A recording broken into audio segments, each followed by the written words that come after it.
Bengaluru sports authority of India weight lifting coaching కేంద్రంలో లైంగిక వేధింపుల ఘటన వెలుగులోకి వచ్చింది.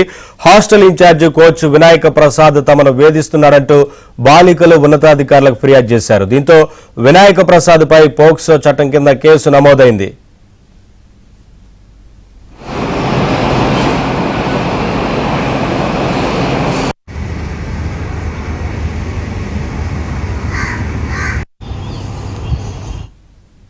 అప్డేట్స్ మా ప్రతినిధి రాంబాబు అందిస్తారు.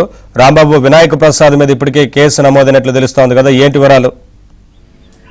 నవీన్, మనం చూస్తున్నాము ఏలూరులోని స్పోర్ట్స్ అథారిటీ ఆఫ్ ఇండియా ఆధ్వర్యంలో ఒక హాస్టల్ నిర్వహిస్తున్నారు. ఈ హాస్టల్ తో పాటు కొన్ని క్రీడల్లో శిక్షణ ఇస్తారు.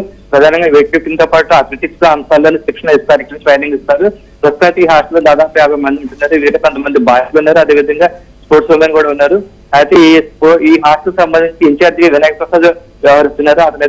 అతనైతే గత కొంతకాలంగా ఇక్కడ ఉన్న ఎవరైతే క్రీడాకారులు ఉన్నారో, స్పోర్ట్స్ ఉమెన్ ఎవరైతే ఉన్నారో వాళ్ళ మీద అయితే లైంగిక వేధింపులకు పాల్పడుతున్నట్లుగా ఆరోపణలు వచ్చాయి. ముఖ్యంగా ఒక 15 ఏళ్ల బాలిక, అంటే ఆ పాప బాలిక ఏలూరు సంబంధించిన అమ్మాయి వెయిట్ లిఫ్టింగ్ లో కోచింగ్ తీసుకుంటుంది. ఈ నేపథ్యంలో హాస్టల్లో ఉంటుంది, ఆమె కోచింగ్ తీసుకుంటుంది. అయితే ఆ బాలిక పట్ల గత కొంతకాలంగా వినాయక ప్రసాద్ లైంగిక వేధింపులు పాల్పడుతున్నట్లే తేలింది. అదేవిధంగా మరికొంతమంది క్రీడాకారులు ఎవరైతే ఉన్నారో వాళ్ళ పట్ల కూడా అసభ్యంగా ప్రవర్తించడం, అదేవిధంగా లైంగిక వేధింపులు పాల్పడుతున్నట్లుగా ఆరోపణలు వచ్చాయి. ఈ నేపథ్యంలో ఎవరైతే బాధితులు ఉన్నారో వాళ్ళందరూ బెంగళూరులో ఉన్న సాయి అథారిటీ ఉన్నతాధికారులకు ఫిర్యాదు చేశారు. దాంతో రంగంలో దిగిన ఉన్నతాధికారులు విచారణ చేపట్టారు. దాదాపు 2 రోజుల నుంచి విచారణ జరుగుతుంది.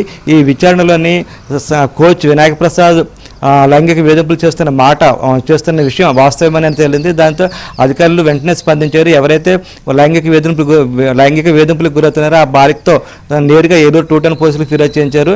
దాంతో పోలీసులు అయితే కోచ్ వినాయక ప్రసాద్ మీద పోక్సో కేసు నమోదు చేశారు. అయితే వినాయక ప్రసాద్ మీద కేవలం ఈ ఒక్క కేసే కాకుండా హాస్టల్ సంబంధించి నిర్వహణకు సంబంధించి అనేక అక్రమాల అవినీతికి పాల్పడుతున్నట్లుగా కూడా అధికారుల విచారణలో తేలింది. ముఖ్యంగా ఇక్కడ మహిళా సెక్యూరిటీ గార్డులు ఉండాలి, కానీ మహిళా సెక్యూరిటీ గార్డులు లేకరు.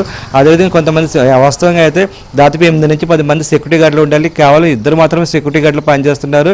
కానీ ఎక్కువ మంది పనిచేస్తున్నట్లుగా తప్పుడు బిల్లులు సృష్టించి వినాయక ప్రసాద్ ఆ నిధులు స్వాహా చేసినట్లుగా ఆరోపణలు ఉన్నాయి. అదేవిధంగా హాస్టల్కి కావాల్సిన సరుకుల కొనుగోలులో కూడా ఆయన అవినీతికి అక్రమాలు పాల్పడినట్లుగా అధికారులు అయితే తేల్చారు. దీనికి సంబంధించి పూర్తిస్థాయిలో విచారణ జరగాల్సి ఉందా అన్నారు.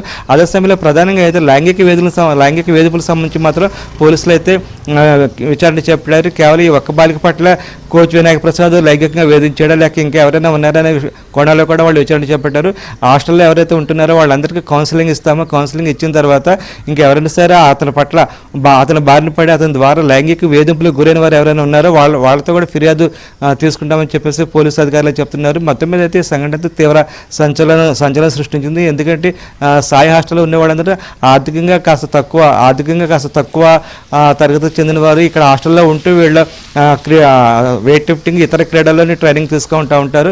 ఇక్కడ వాళ్ళకి అన్ని రకాలుగా సౌకర్యాలు కల్పిస్తారు. ప్రధానంగా వసతితో పాటు ఆహారం అన్ని వసతులు కల్పిస్తారు. కోచ్లు కూడా అందుబాటులో ఉంటారు కాబట్టి అందరూ ఇక్కడ ట్రైనింగ్ తీసుకోవడానికి ఆసక్తి చూపుతూ ఉంటారు. కానీ అటువంటి వారి పట్ల బాలికల పట్ల వీళ్ళ వినాయక ప్రసాద్ లైంగిక వేధింపులు పాల్పడడం మాత్రం తీవ్ర కలకలం సృష్టిస్తుంది.